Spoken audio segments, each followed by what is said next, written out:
So hey guys, Steven Bogren here from Pro Physique. Today what I want to talk about is short-term and long-term goals, staying successful in the fitness industry.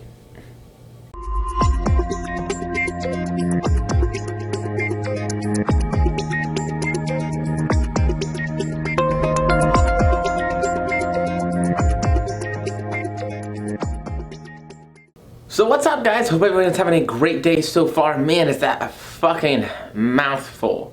So let's figure out how to kind of unpack this for what I actually want to say and what I actually think I want to address. And we'll kind of get there. And so we're talking about, goal orientation and then being successful in the long term and making sure that we have things set up so that we're not just in this life for a little bit, right? But we can keep it maintainable for the long term. And I think that comes down to a couple of things, right? So I don't think there's anything wrong with being very goal-oriented and having to set goals. I think most of us are that way, right? We like having a goal. We like having something to adhere to. It sort of helps us to pace ourselves, right? Like if I'm running a marathon or a race, I'm going to pace myself for the vast majority of it. I might be able to sprint at the end a little bit. But for the most part, I get to pace myself. I have an idea of where I need to kind of be at, where I need to be maintaining, those kind of things. And so like having a goal at first can be very, very beneficial, right? And even having a goal forever can be really, really beneficial, right? It helps keep us, our eyesight on that end goal, and it allows us to pace ourselves and kind of know where we need to go and where we need to be. That's for a lot of us gonna start in being something like maybe I wanna hit a goal weight. I want to look a certain way, I want to add muscle, I want to do a show, right? These are all ways that we have a goal. Ways that we can say, hey, here's what I want to do. How do I get from where I'm at to where I want to go, and then I have a hard end date. And so I think this is definitely important, right? It gets your feet wet, it gets you into it, it gets you started with the process, right? Maybe we're learning how to count macros, maybe we're getting closer to a weight where we're feeling a little bit more comfortable or we're healthier. We have a lot of benefits that can be associated with that. And so I think that that's a really great place to start. There's absolutely nothing wrong with that. But what's going to happen if we're always goal-oriented like that, at some point there's going to be a time when we don't maybe have a goal, right? Maybe we need to do something that's kind of open-ended. For a lot of people, in my experience, this is the reverse. This is a building season. This is an improvement season, right? And so what happens is because there's still a goal there, right? We want to maintain at a healthy weight. We want to do a show in the future. We want to put on enough muscle to be more competitive for whatever division we may be in, right? So there's still a goal. There's still something there. But because of the fact that it's more open-ended, a lot of the people feel maybe like we don't have a goal.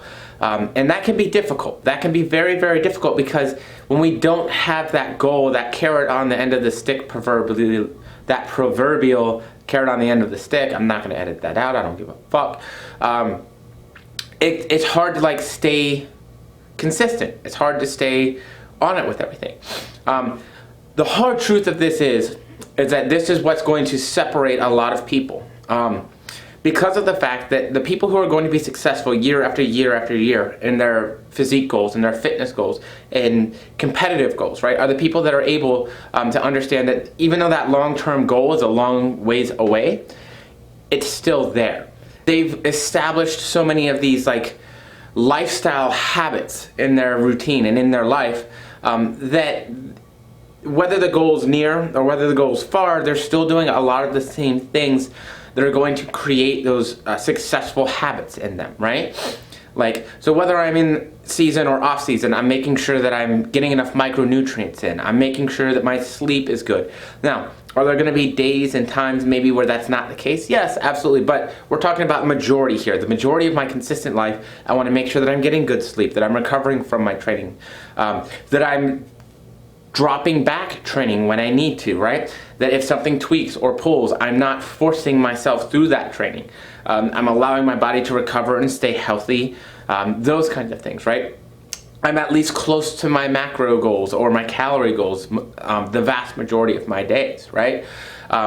If I'm fresh out of a diet or if I'm one of those people where it's just harder, that means I have to be closer. That's the truth of the matter. But I'm doing the things over the long term in the big scheme of things that are still going to help me be successful. There's a lot of things that can get us off track, right? Eating is a very social thing. Here in the States, when you're eating out, and even sometimes when you're having dinner parties and stuff, like it's very easy to go over our calories because we have very calorically dense meals, right? It's a lot of fats, a lot of carbs, like it's stuff that makes you feel good. Of course it makes you feel good. It's easy to digest calories, it tastes delicious. Yes, of course. However, if we're doing that on a regular basis, it's easy to go over on calories. It's easy to get a little bit further away from our weight that we wanted to maintain at. Next thing you know, maybe we're 10, 15, 20 pounds over where we wanted to be, right? Same thing, alcohol.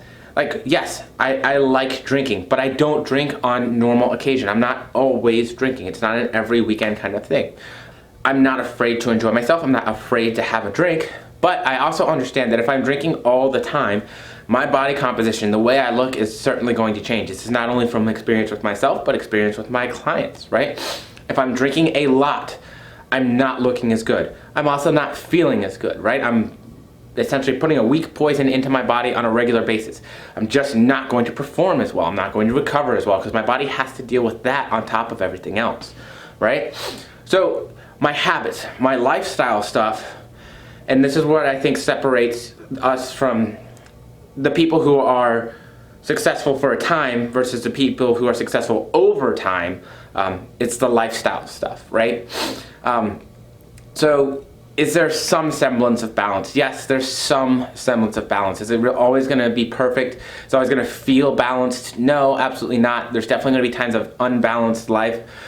For sure, absolutely, 100%. But there's a semblance of balance in terms of being committed to those long-term fitness goals and committed to the lifestyle that it takes to stay healthy and in shape and at a healthy body weight, right? For competitors in particular, they're probably going to have to stay at a place where maybe somebody who's just worried about being healthy isn't, right? Maybe I like to be a little bit leaner. I'm probably around 15 pounds over my stage weight.